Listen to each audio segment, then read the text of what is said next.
Welcome to theclinicalclassroom.com, or the clinical teacher if you're coming from Teachers Pay Teachers. I'm going to quickly go through the mathematics with RIT Elaborations. If you are just coming to this video and this is the first one you're seeing, I do recommend going through our generic video on how to navigate this tool. It's similar to many of the other tools, including the generic one, with these main buttons and the other filter buttons below.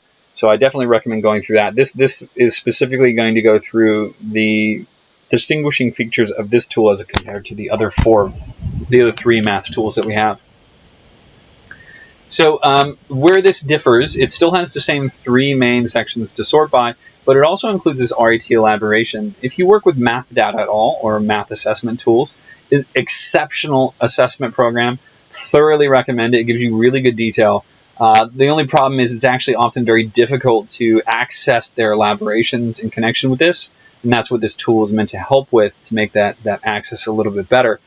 What you'll see is the RIT elaborations are included here that link specifically to the Common Core elaboration we have here. So if we were to look, for example, at addition or subtraction, we can see the specific Common Core elaboration here, which does have an A, B, C, which is meant to provide some additional detail, but we'll notice when we look at the RIT elaboration, we look at especially those capital letters there, which are the start of each elaboration, it gives us a pretty specific set of possible ways to teach this that help expand on that Common Core elaboration, and also really help make it so that we can see kind of a mini scope and sequence of some of the more simple tools that we can use for that.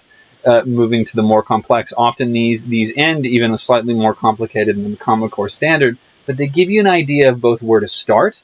So some of the earlier one represents whole numbers within 100.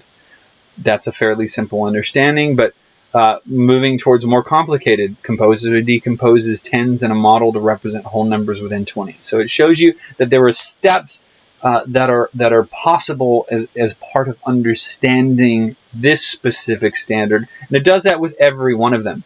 A very good tool at giving you additional information to understand exactly what you're supposed to teach, and to give you an idea and an understanding that each Common Core standard isn't in itself an entire set of instructions, that there are many steps that lead up to what we consider to be mastery of each of those Common Core standards. As with all of our tools and all of our videos, if you have any questions or concerns, feel free to email us at theclinicalteacher@gmail.com, or you can contact us through the website. That's theclinicalclassroom.com. Or of course, you're welcome to contact and ask questions through the Teachers Pay Teachers website, The Clinical Teacher. If you do have any other tools that you're interested in us building, we do love hearing from you and getting your feedback. We're welcome you to add anything into our pipeline, and we can try to see if we can create it if there's enough demand.